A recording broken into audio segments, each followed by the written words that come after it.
During the 19th century, during Queen Victoria's reign, it so happened that Queen Victoria had 9 children, 5 daughters and 4 sons.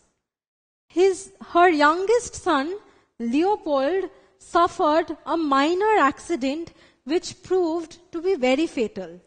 He fell down from the stairs and got a few cuts and bruises. But the blood flow did not stop. Now, his other sisters and brothers did not have this problem. In his next generation, it was seen that Leopold's son and daughter did not have this problem, but Beatrice's sons, Leo and Maurice, and Alice's son, Fred, had the same problem. They died because of the same reason. Fred had smashed his fingers in glass and the blood flow did not stop. Similarly, Leo died in the operation theater because the blood flow could not be stopped. Now, in the next generation, all the sons that were born had this problem. Well, this problem is known as haemophilia. It is a rare disease where the blood clot does not happen. So there is excess amount of blood loss from the body causing death.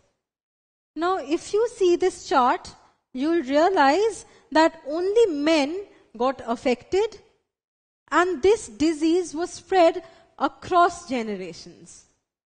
Now, since this disease was spread across generations, it is a genetic disease.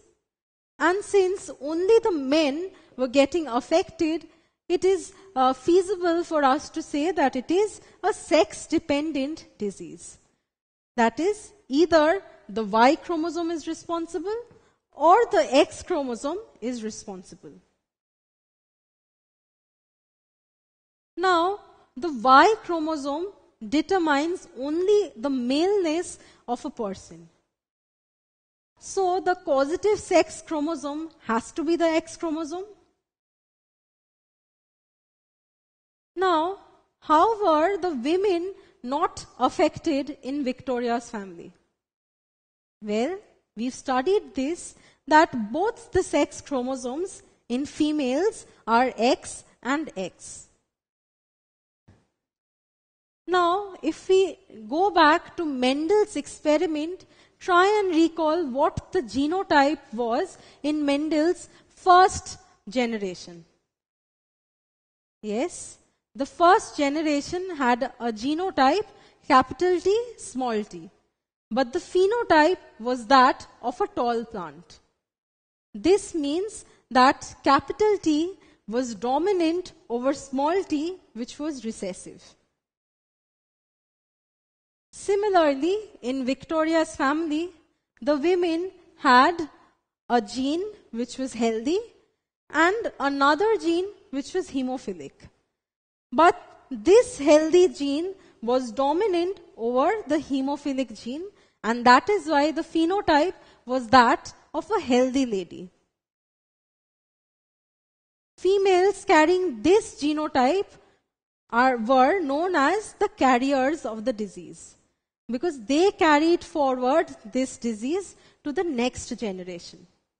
And the carriers are denoted by this symbol. See, the carrier females had diseased sons.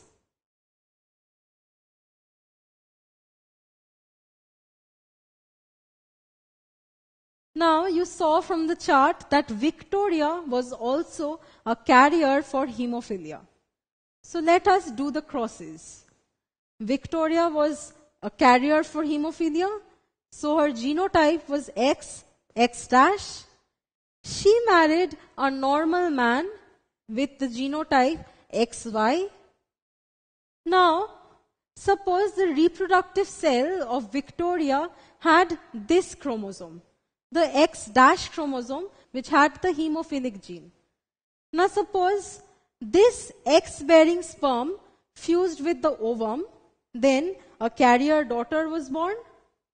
And when a Y-bearing chromosome fused with this ovum, an affected son was born.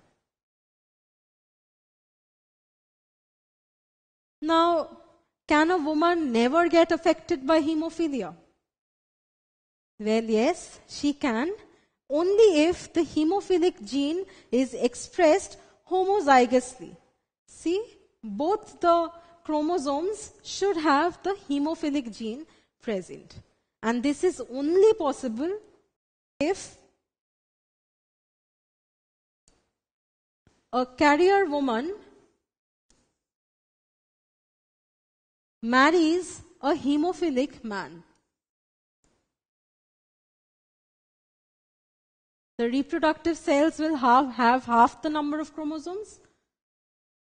So the female reproductive cells can have X prime or X, and the male reproductive cells can have X prime and Y. Now this combination will yield a hemophilic woman.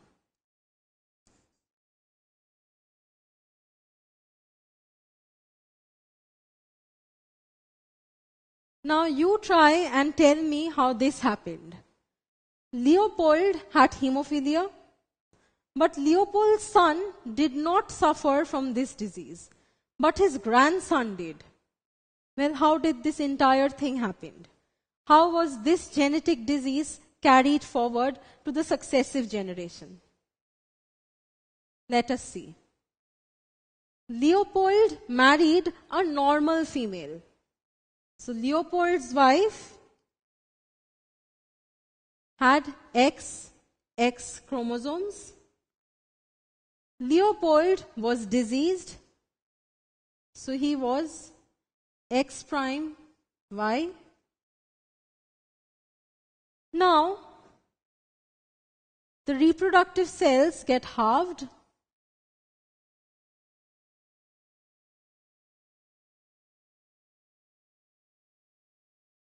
So, if Y-bearing sperm fuses with this ovum, then a normal, healthy male child will be formed.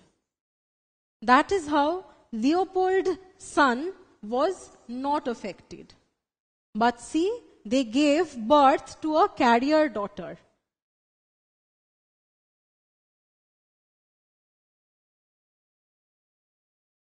This is the carrier daughter. Now this carrier daughter married a normal male once again. So the carrier daughter married a normal man. Again, the reproductive cells get halved, so there can be two possibilities.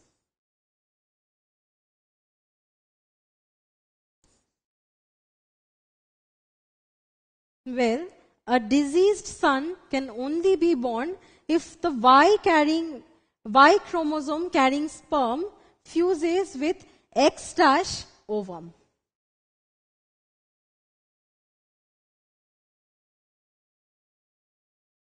That is how Leopold's grandson became